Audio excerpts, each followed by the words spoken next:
Welcome to EJB Talks, Rutgers Blaustein School experts in policy, planning, and health, where we talk with our faculty and staff experts, as well as students, about how the fields of public policy, urban planning, public health, health administration, and public and urban informatics affect your lives.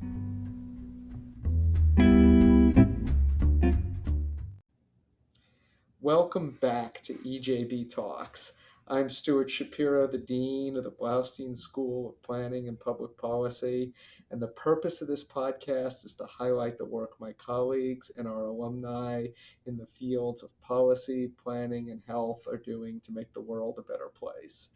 This season, our ninth, we will start by speaking with some of the new faculty that we didn't get to in Season 8.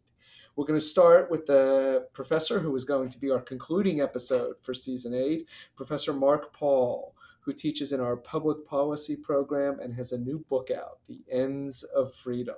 Welcome to the podcast, Mark. It's great to be here.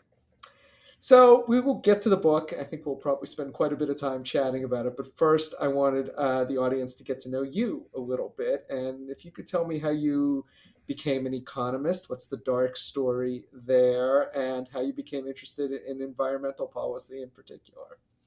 You know, ever since I was 4, I wanted to be an economist. No, I kid. I was going to say you'd be the only one who could say that. You know, I don't know any kids in elementary school that stood up and said, I want to be an economist.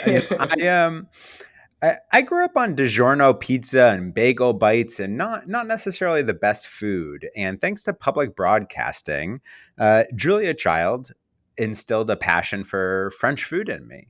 And when I was about 14, 15, I started working in kitchens. And it was my time working in kitchens that got me interested both in economics and in the climate crisis that we're all living today. It was working in kitchens alongside immigrants that had been showing up for work 60 hours a week, every week, maybe 1 week a year off for years on end. And they weren't making minimum wage. They were making $10 or $12 an hour. But they were not making enough to live the American dream. They were not making enough to, live in the neighborhoods with high quality schools. They weren't making enough, certainly, to ever bring their partner to eat at the restaurants we were cooking in. And for me as a high school kid, that was my top concern. Could I afford to bring a date to this restaurant that I work in? And the answer was no. No, I couldn't. And it got me interested in inequality. And furthermore, seeing all the food come in and talking to the purveyors got me really fascinated in our food system and thinking about food sustainability, which is, highly dependent on a stable climate, which we just see slipping through our fingertips. And so it was really my time working in kitchens that got me excited about economics and got me really concerned about climate change because, under a changing world, it's really hard to conceptualize how we're going to be able to continue to live high quality, decent lives and eat high quality food when you see, storms, inundated farm fields. Most farm fields are actually often in flood prone areas. So this kind of set me on my course. And then there was this small disruption. You might remember the 2008 financial crisis. And that was kind of the nail in the coffin for me. When that happened, I just said, I need to understand this thing we call economics. And I never looked back. That's great. I have to admit, at the start of your story there, I was very curious as to how you were going to get from Julia Child to economics there. So, but you did a good job. It was a consistent narrative, and as someone who has odd backgrounds himself, I get it, and I hear you. So I do want to talk about climate change for the audience that doesn't know. Mark is a leading voice on climate change and on the Green New Deal. We haven't gotten the Green New Deal out of the Biden administration, but we did get the Inflation Reduction Act. And I want to get your impression of it, what your thoughts are on how far it moves the needle. I think the Inflation Reduction Act is a monstrous accomplishment. I think often in the climate space, we're all doom and gloom. And it's really important for us to take a step back and give ourselves a pat on the back and and really appreciate what a tremendous victory this was. I mean, we are talking about hundreds of billions of dollars in investment to help transition our economy towards a clean and sustainable economy. According to the White House numbers, we're talking about roughly 360 billion in climate spending. According to Goldman Sachs, they're telling us that it looks like we're going to be spending closer to 1.2 trillion from the Inflation Reduction Act. The reason for the discrepancy there, actually, this is pretty interesting, is that most of the tax credits, which mainly is what makes up the Inflation Reduction Act, it's primarily a tax credit bill that gives people tax credits for installing things like solar panels on their house or EV chargers, or, for instance, buying an electric vehicle for that matter. You get a nice tax credit from the government, but those tax credits are uncapped. So we actually don't know how much money the government's going to spend. Ah, And both from a macroeconomic perspective and from a climate perspective, I say the more the merrier. So, people ask me though, is this enough? Is this going to get us there? And the answer is absolutely not. What the Inflation Reduction Act is a crucial down payment on the transition. But that's all it is. It's just a down payment. It is sufficient to hopefully reduce emissions by about 40%, but that's not 100%. mhm. And to meet our climate goals, we need to hit 100%. So, after environmentalists take a break and appreciate this victory, it's time to get back to work and think about what complementary policies can work with the Inflation Reduction Act to fully decarbonize our economy. And 100% by 2050 is the goal, right? If I remember right from at least one of the reports there. It might not be enough. It might not be the goal you want, but I think it's one of the treaty goals. Correct. So goals vary depending on who you talk Yeah, to and of when, but course. roughly the goal is to cut emissions in half by 2030 Right, and reach what's called net zero by 2050. So right, essentially, do not put any more emissions into the atmosphere than we are taking out. right. And the next steps, from what I can tell, when there's a front page bold headline in the Times today, is what enters my area, which is regulation. And at least from the Biden administration, I suspect that the rest of the climate emissions are going to be undertaken through the executive branch and through. I mean, they've already done stuff with power and with cars, and now steel and cement is what the article today is talking about. That's exactly right. The Inflation Reduction Act was mainly carrots, handing Right. out money, but we need sticks too. And that's where regulations come into play. And I am heartened by the Biden administration working both within the purview of the White House and the Environmental Protection Agency and other regulatory agencies to do what they can to rein in emissions. However, I have to be honest, the Biden administration's also made some disappointing choices. For instance, they greenlit the Willow Project, which is a massive fossil fuel project on the North Slope of Alaska. So, it's funny. President Biden says, we have to decarbonize, while at the same time breaking a crucial campaign promise, which was no more drilling. So Right. that has been a bit unfortunate. Right. We could go on about this for quite a while, but I do want to give you a chance to talk about your book a little bit. And the book is a much broader project than just environmental policy. What prompted you to write it? And I have a feeling you might go back to your origin story and talking about that a little bit. So, the book came out just in May, a few months ago. It was a tremendous opportunity to take a step back and write a book to really think comprehensively about what type of economy we want to build and why. So, why did I write a book? We have a lot of books already out there. And when I look on your bookshelf or my bookshelf, I can tell you for sure we have a dozen books about how neoliberalism is failing us, how neoliberalism gave rise to inequality, how neoliberalism is one step away from being dead. But then the question always arises, what comes next? And I think that in general, we lack a coherent narrative for what it is that we're working towards in the economy. Once we have come to this realization that, free markets were not delivering freedom, we're not delivering the type of liberal democratic values that we thought they would, people today, I think, are grasping for, okay, we get that neoliberalism didn't work, but what next? And in most books out there, they have 10 chapters on how neoliberalism failed and maybe one chapter on what to do next. And it's just a laundry list often. And so I wanted to flip that on its head. I wanted to think about what is an affirmative vision for how we can build an economy to provide high quality lives for everybody. Because I do believe that economic justice and democratic values need to be at the core of our economic paradigm. But I think that, that coherent vision was lacking. So I set out to write about it while grounding it, importantly, in American history and in the American narrative. Often you see politicians talking about what countries like Norway and Sweden do, and I think we can learn a lot from our neighbors. Be they in South America, Europe, Africa, you name it. But I also think there's a tremendous amount of value to going back to our history and thinking about, did American history have to culminate in neoliberalism? Are there alternative paths? And better yet, how have we thought about the kind of core narrative of our nation, which I would argue is freedom, that core identity, and what it actually means to us today?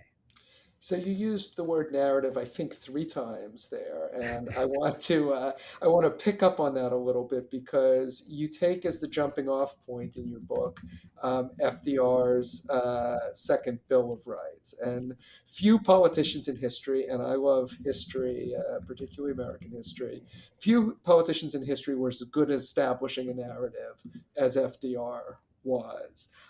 So, can you talk a little bit about what he was doing and what his goals were and how that ties into what you're talking about? Sure. So Roosevelt, really is often credited with the creation of what we today call the New Deal. And it's a little funny because for people who don't study history, they think the New Deal was, one or two pieces of legislation that we just passed. Now, the New Deal was well over 100 pieces of legislation passed over a roughly 6 or 7 year period of time. And then retroactively, people look back and call this, huge swath of legislation the New Deal. Um, you know, what I do is I draw on the history of Roosevelt and some of his contemporaries who tried to articulate a vision that the American people could latch onto, but that he could also turn into policy, actionable policy. And so for Roosevelt, kind of his first key messaging was around what he called his four freedoms. And Hmm. this is what he galvanized the American people around to engage in World War II. Those four freedoms were the freedom of speech, the freedom of worship, the freedom from want, and crucially related to the war, the freedom from fear. And as the war started to wind down, as the Allies had victory within their sights, Roosevelt started to turn his attention back to the American people. Remember, he was elected at the height of the Great Depression. The war did a tremendous amount to pull the American people out of the Great Depression. But people, in particular soldiers and their families, were very concerned that when the war concluded, would they have that freedom from want that Roosevelt had promised them? And so, in fact, Roosevelt put forth in 1944 an economic Bill of Rights, what he also called a second Bill of Rights, to secure that freedom from want for each and every American. The other way he talked about this was to procure people cradle to grave security, that if they are born into our community, our nation, that they are entitled to things like the right to a job, the right to a house, the right to an education, the right to a health care, and more. And Roosevelt was quite serious about this. In fact, he called on Congress to enact it as soon as possible. However, for the history buffs in the listening sphere, they'll know that Roosevelt passed away just a year after calling for an economic Bill of Rights. So he never had the time and the power to fully secure it. Um, but the legacy, really continued. In fact, Martin Luther King, I think a crucial fact that we don't talk about, his final essay published after his untimely assassination was entitled "We Need an Economic Bill of Rights." And when King transitioned from focusing on civil rights after the passage of the Civil and Voting Rights Acts, he started focusing on economic rights, arguing, as Roosevelt did, that the right to a vote was insufficient without core economic rights. Indeed, political rights, civil rights, and economic rights all work together to deliver true, meaningful, and enduring freedom. And these economic rights, they consist of, in your book, you talk about housing, health, education, environment, drawing on your some of your other previous work. Anything else? What else am I missing there? I'm going off the top of my head. Yeah, the other one that I really cover in the book is basic income and banking Right, services, right. to make sure that everybody has cash in their pocket to buy basic things like food. Somebody asked me, well, why is food not a basic right? And I said, well, it is. I just think that the market's actually decent at delivering food. So if we ensure people have income, in my book, we ensure people have food. Gotcha, gotcha. So when FDR was talking about this, we, as you noted, were near the end of World War II. It's hard to think of a time in the past century when the country was more unified, all sort of, pulling together first to fight the Depression and then to fight the Nazis and the Japanese. Now, to say the least, things are a little different in terms of the body politic. And so, I guess that here's the question: is how does one sell this idea now? Given the challenges, and yes, FDR died and things started to come apart then. But given the challenges then, how do we sell something this big, this broad in the current environment? That is the $1 trillion question. And if I had an ace in the hole to answer this, I'd be spending all my time on the Hill getting it done. But unfortunately, that's not where we are right now. Look, I don't want to pretend that this is going to be easy. I don't. One of the most important things that we often don't value is the power of a enemy. Mhm. And as you highlighted, both the Nazi enemy and also the communist enemy, I think, created a tremendous amount of space for both the New Deal and then later on the Great Society and Mhm. other key pieces of what we call kind of the welfare state here today. And right now we're starting to solidify around China as an enemy, which I am deeply, deeply concerned about from a kind of geopolitical stability standpoint and from a kind of anti-war standpoint. But we'll set that aside for the moment. Um, you know, Look, we went out and talked to voters. And what's fascinating is these ideas resonate with them. We polled voters across the nation, and what we found is 2/3 of voters support the idea of an economic Bill of Rights, including the majority of independents and Republicans. So when we actually talk about the American people, the notion that everybody should have the right to a job or the right to a home or the right to healthcare is not a left or right issue. These Mhm. are ideas that people believe in. Unfortunately, when it comes to Washington, these are highly politicized issues that are often dead on arrival due to partisan gridlock. That said, one thing that I find really encouraging is that, particularly amongst young Republicans, these ideas are incredibly popular, with most of the economic rights that we pulled amongst young Republicans having support over 70%. Mm. And so, we could potentially be optimistic that some generational shifts might give rise to kind of additional groundswell of support for passing some of these ideas. But at the end of the day, I think we need to try to move past partisan conversations, which is why I, in the book, really try to connect these ideas to the long struggle for freedom in America, trying to move beyond traditional Democratic or Republican talking points to notions of what does it mean to be an American? What do we owe each other? And how can we, reconstruct an economy that actually provides true opportunity and some semblance of a quality of outcome as well. I love ending on an optimistic note. I do want to ask one more question, though, and it's not optimistic or pessimistic.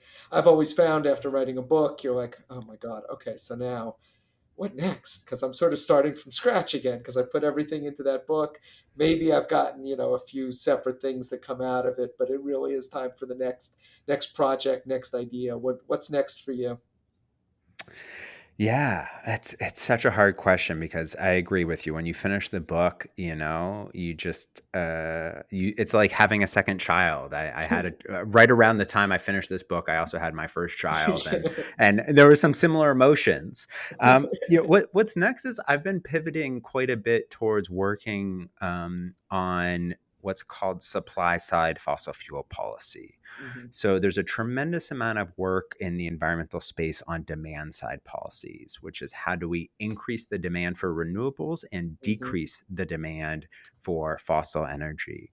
But there's actually been shockingly little research thinking about the fact that we need to wind down fossil fuel assets. So we need to actually fundamentally reduce supply of fossil assets. And what does that transition look like? And how do we address it from an economic policy standpoint? So that's what I've been working on these past few months and will continue to work on moving forward. You may come into my regulatory wheelhouse there. Very much so. Mark, thank you so much for coming on the podcast. It's been a great conversation. It's been a pleasure. Thank you for having me. Also, a big thank you to our new producer, Tamara Swedberg, and to Karen Olson, who helps with production as well. We'll see you next week with another talk from another expert at the Blaustein School. Until then, stay safe.